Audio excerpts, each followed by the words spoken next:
Hi friends, welcome back to our channel.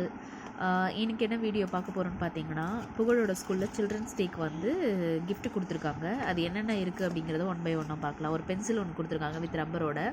Sir வந்தோடனே இதை இப்படி பண்ணிட்டாங்க. அதுக்கப்புறம் பார்த்திங்கன்னா இந்த மாதிரி க்ரியேட்டிவாக பண்ணியிருக்காங்க. நல்லா ரிப்பன்லாம் போட்டு டெக்கரேட்டிவாக. என்ன எழுதியிருக்காங்கன்னு பார்த்தீங்கன்னா, happy children's day, you are the best அப்படிங்கிற மாதிரி போட்டிருக்காங்க. உள்ள சில திங்ஸ் எல்லாம் வச்சுருக்காங்க. ஒரு மஞ்சள் சாக்லேட்டை கொடுத்தாங்க. சார் வந்தோடனே காலி பண்ணிட்டார் ஃபஸ்ட்டு வேலையாக. உள்ளே பார்த்தீங்கன்னா சில திங்ஸ் எல்லாம் இருக்குது. என்னென்ன திங்ஸ் பார்த்தீங்கன்னா, எக்லர்ஸ் மாதிரியான ஒரு சாக்லேட் லைக் ப்ரீமியோன்னு போட்டிருக்கு. அதுக்கப்புறம் சாருக்கு ஒரு கிஃப்ட், ஒரு ஸ்ட்ராபெரி ரப்பர் மாதிரி கொடுத்துருக்காங்க. ரொம்ப க்யூட்டாக அழகாக இருக்குல்ல. இது வந்து அது ஃப்ரேக்ரன்ஸ் ரப்பர்னு நினைக்கிறேன். நிறைய பேர் 90s இருக்கும்போது நம்ம அதிகமாக யூஸ் பண்ண ரப்பரில் ஒன் ஆஃப் த ரப்பர் இது. எல்லாேருக்கும் ஃபேவரெட்டு. ஸோ இது பார்க்கவே ரொம்ப அழகாக இருக்குல்ல. பிடிச்சிருந்தா ஒரு லைக் பண்ணிக்கோங்க. தேங்க்யூ.